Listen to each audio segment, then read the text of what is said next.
Emily, what's on your mind? Okay. Thank you so much for being open to take the time to listen to this. I would really appreciate that. So, I an incident that happened to me this morning and the thought process that I went through in the like minutes and time after this incident. That's what I want to share. So the incident that happened is really small. I was going to Starbucks. I had done a mobile order. I was actually going to pick it up at the drive-through, but the drive-through was really busy. So I was like, oh, I'll just go in, parked, went in straight to the counter to pick up my stuff. It was really busy. There were people all over. I'm turning to leave. And as I sort of walk out, I hear this exchange between an employee telling a customer kind of what's up with his order. As you can see, it's busy, like and where like the progress of his order. And the guy just kind of looks at her with like a dour face and is like, it's a long wait.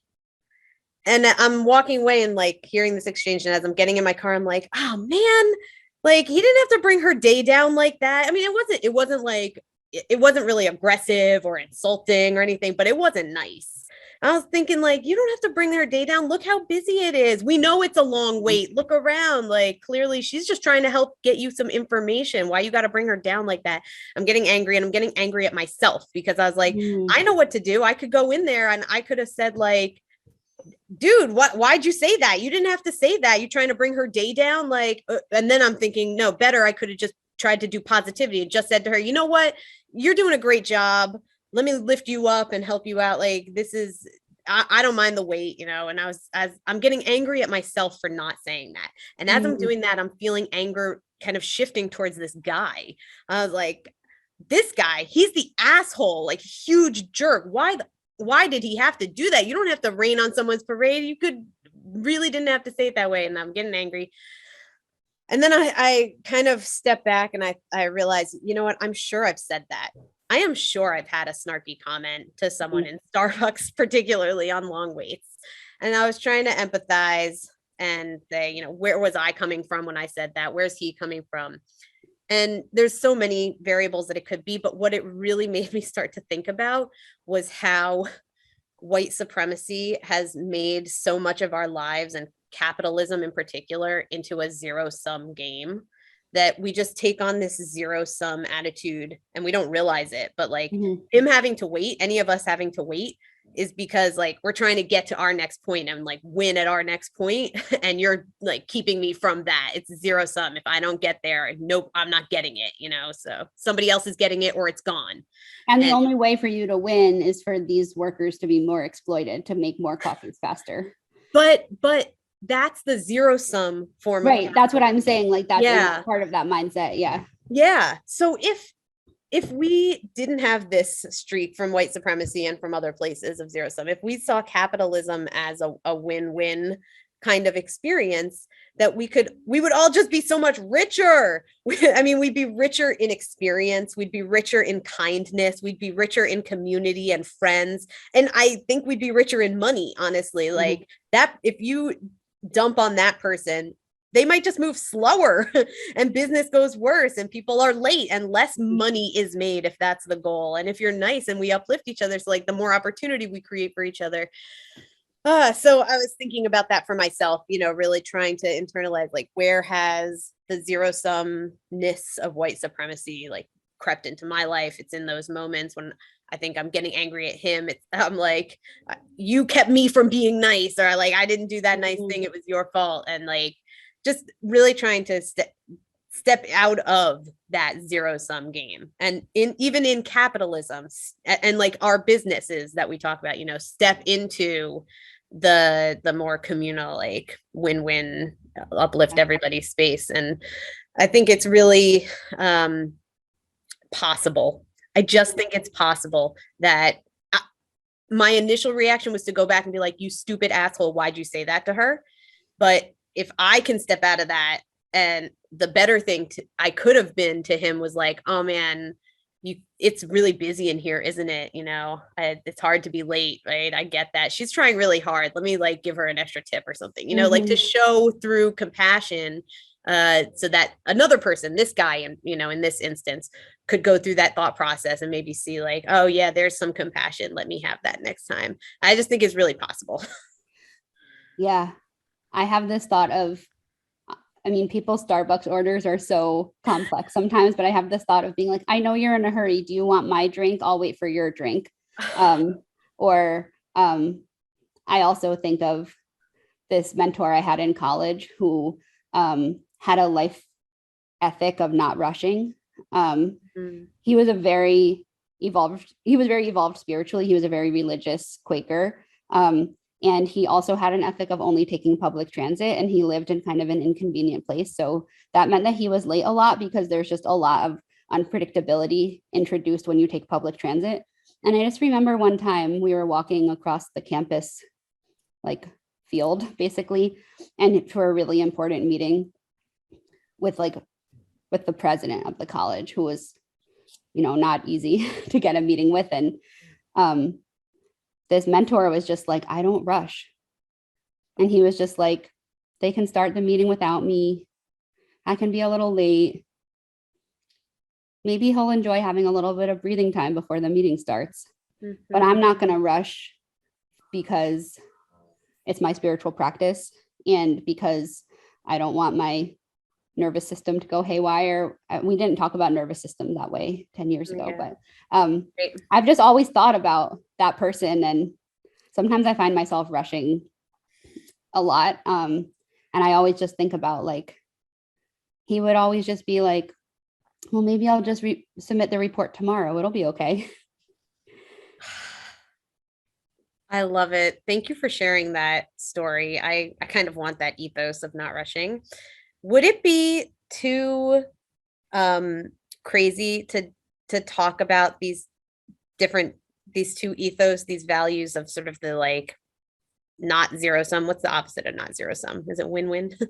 um Gray. I think the of like like gray area. gray area, yeah, the abundance mindset maybe, Mhm. and the not rushing, how that impacts, those ethos impact your work or our work with That's where technology. my mind was going too. I was going to ask Rush. you, you know, I had this like tech platform that I use a lot in work, and it had an outage this week. And I just remember feeling like super impatient and also super outraged, and um, also a little bit defensive of being like, I'm going to have to tell people, yeah, this thing that I stand behind isn't working. I don't know when it's going to be fixed, but it'll probably be fixed soon, but I don't know when it's going to be fixed. And um, I actually wasn't even using that platform at that time. I just like knew from social media that it was down. And then I just got really anxious about it. And I was like, when is it going to be back up? And, you know, I think in this, if I had embraced this not rushing, benefit of the doubt, abundance, flexibility, then I could have told myself, I'm sure they're working on it. Mm, And if I can't use this platform right now, then I can just do that part of my work later.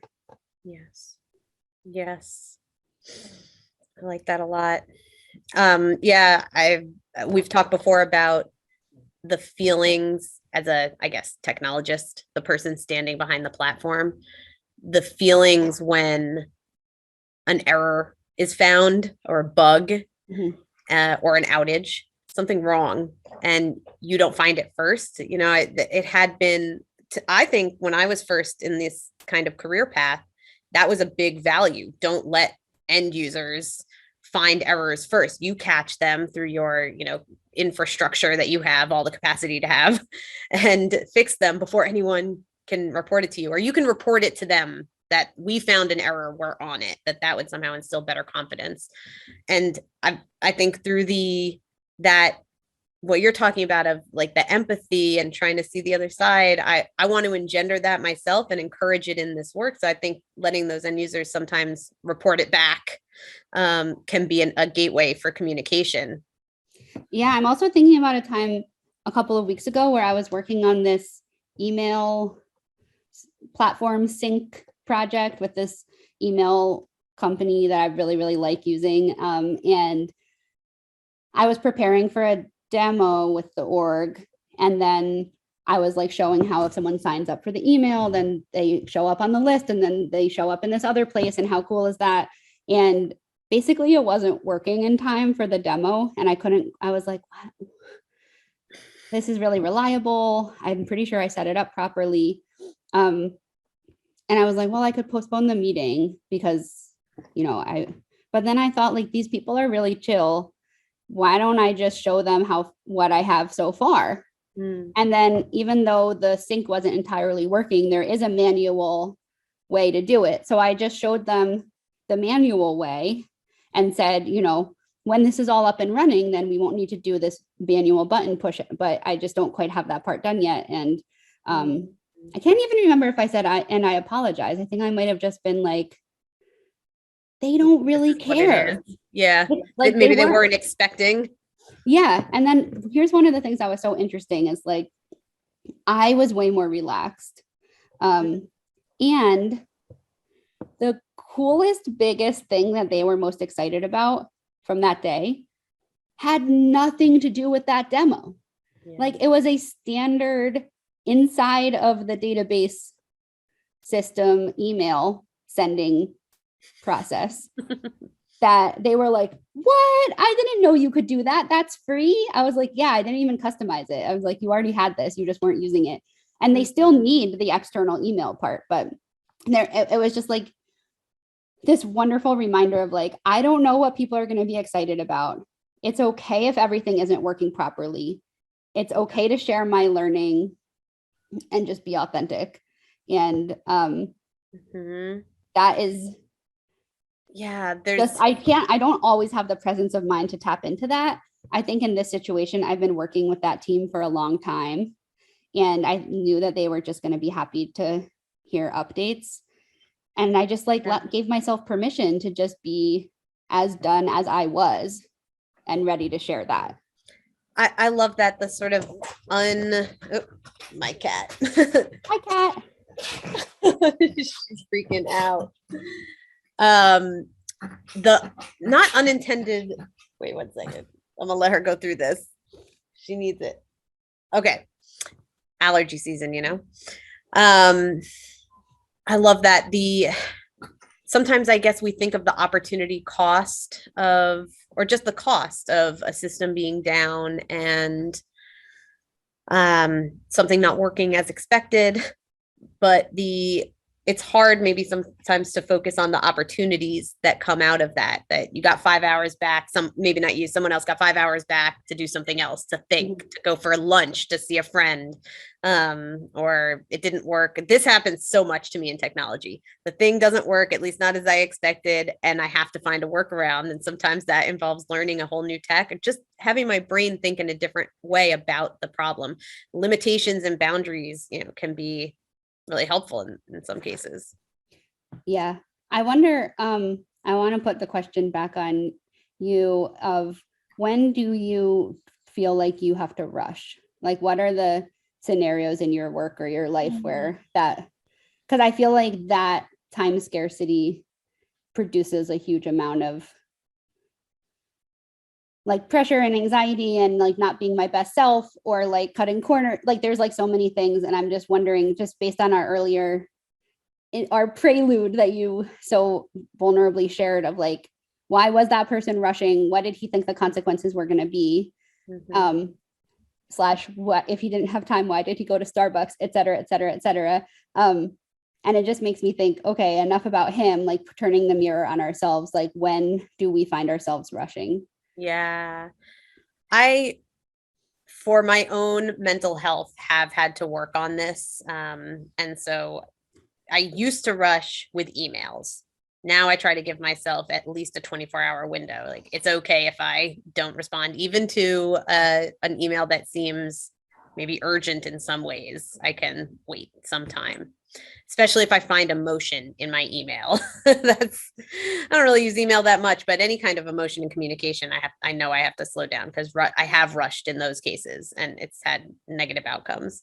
But the place where I still find myself rushing, which I think is an okay, healthy place, is I'm okay, as I've said before, releasing beta products and having mistakes that I've made end up in errors and other mistakes. And that happens with a lot of data sometimes. I remember someone found a mistake I made. I must have been rushing, and I uploaded some data twice. Basically, you could see it was really clear. It was duplicates. So when I know that it was because either I was trying something out in beta or whatever, it's a mistake on my part, then I try to rush to clean it up. That's a bit of a, for myself to feel like I took the action as fast as I could. And also to show trust for others that they can trust that when things are found, they will be taken care of swiftly. Yeah, those are the places where I rush. How about you? Okay, I have two thoughts in response. One is I had to take a day off of work this week because I had to be present at a funeral. And I made the choice to not put an away message up because I was like, I'm going to be out for a day. I'll just respond to people when I'm back. Like, people don't need to know that I'm taking a, I sometimes I get bounce back emails from people that are like, I'm going to be out of the office for the next 4 hours or something. Oh, and I'm like, literally, I didn't even expect that you were going to read this email right away. It's not a time sensitive email. Why am I getting an out of office? So yeah, I sort email of shouldn't ever be time sensitive. I'm just gonna like totally interrupt you with a philosophy about email. Nothing time sensitive or urgent should be in an email. Find a different mode of communication. Right, like telling myself and others. Anyway, I'm sorry to interrupt. So I made that choice and I really stand by it. And I just like don't want people to expect, like, people who want me to do deep work can't also want me to respond to their email right away. Yes, thank you for saying that. Deep so work. I was like, okay, well, people are going to email me today and I will get back to them when I can. The same as every other day. So I told my boss that I was taking a day off and stuff, but so that's one thing that I wanted to share. And the other thing is, what if you, like, I don't think that you should put like bug fixes on the back burner, but like, what if you didn't use this word, but what if you like felt a sense of responsibility and accountability, but not shame.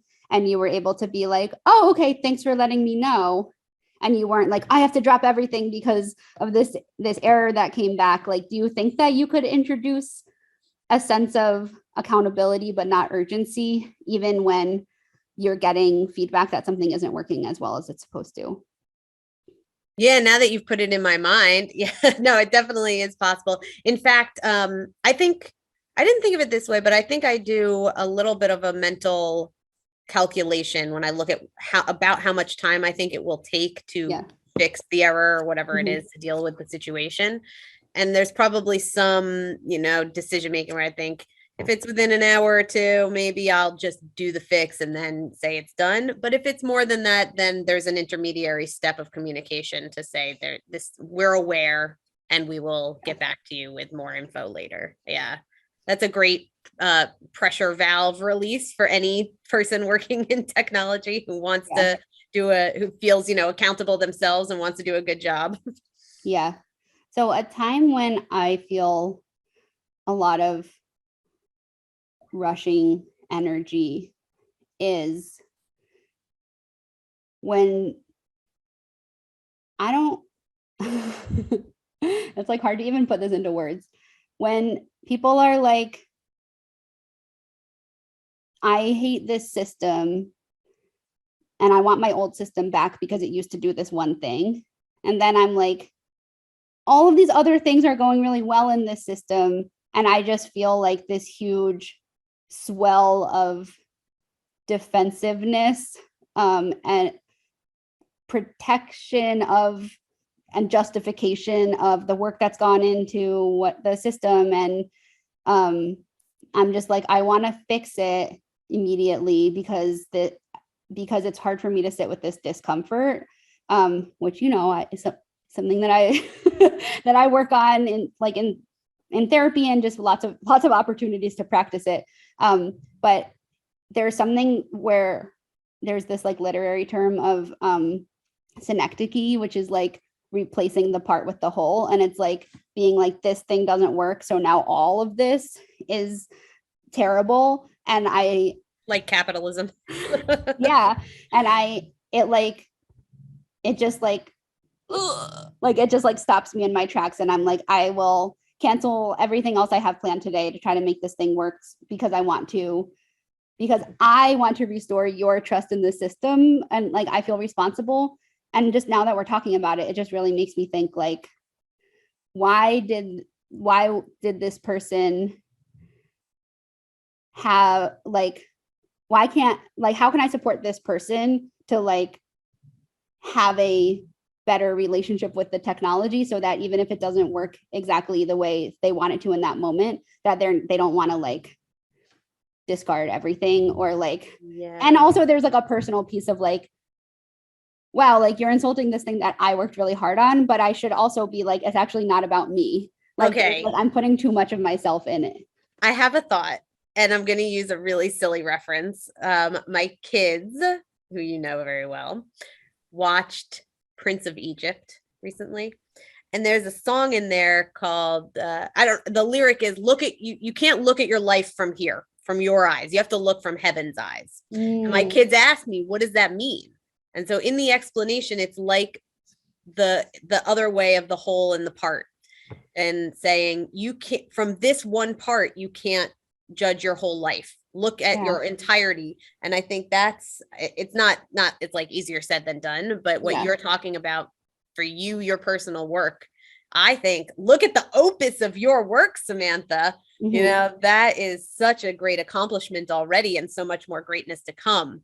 The parts that don't feel as great, or you get defensive, are a part of that and a part of that journey. But it's hard when you're zoomed in on the part in that Yeah. case. And it's also hard. I think it's like, if one person is having a bad day and they're like, I hate this, like something that I can do is be like, well, that's not about me. You know, I mean, that's like, I care about what they think, but, and this could be useful, but like, not be like, that's where that rushing could come in, where I could actually prioritize fixing their thing, even though it's not good for the whole, right? It's just like one person's frustration. And that's where you get into like prioritization of like, what do you fix first? And so I guess my aspiration is to not rush in those moments and just be like, sounds really frustrating. I'd love to tackle this. And I think we've talked about this in some videos before, but just like validate, but not rush to ameliorate the problem. Unless it's like, you know, obviously there are times when something goes to the top of the list. But I think it should be like it shouldn't be like my default, I'm rushing because I feel defensive, or because I feel uncomfortable. Right. I think that by taking that action, you're being part of the movement to dispel the myth of the magical technology, where we perpetuate it too. Because for me, it's fun to be like, oh, behind the scenes, I did all this. And people come back and they say, oh, looks like magic. And that's kind of a fun feeling to get. But I think more realistically, we're trying to dispel that myth, to pull back the veil, and to show people a lot of hard work goes into it. It's not perfect. It's expect mistakes. Let's ride this train together. And I think when you are empathizing and listening and not rushing to solve it, you're being part of that movement to dispel that myth. Yeah. And I think that, and maybe this is where we land the plane. I feel like that comes back to the Starbucks example of listening and being empathetic. And I'm just thinking like, if I was floating above that situation, I'm like, wow, the workers are stressed out.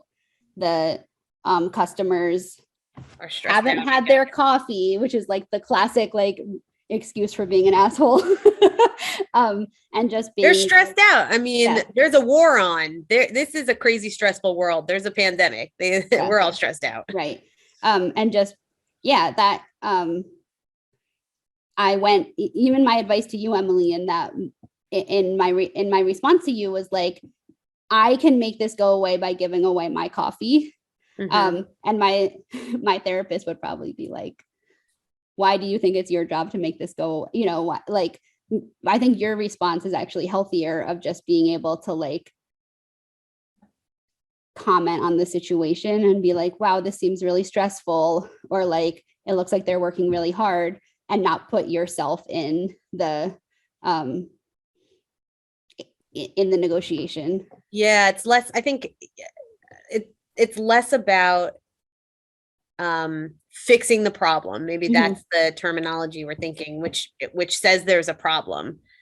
Maybe there's not a problem. This is part of the experience, where the human experience in the Starbucks example, where we have conflict because there's stress and whatever, and it's our experience to learn how to work with that and to do our best, I think, like we're doing, to reflect and learn. And I think, I want to make a commitment to myself that the next time I do that, I want to go through that thought process a lot faster, so I get to the compassion piece, so that I can model compassion to both people in the situation, and that be the contributor. And you can do that in Starbucks, or you can do that in a tech meeting. You do that with yourself and your tech. And then work to build a world where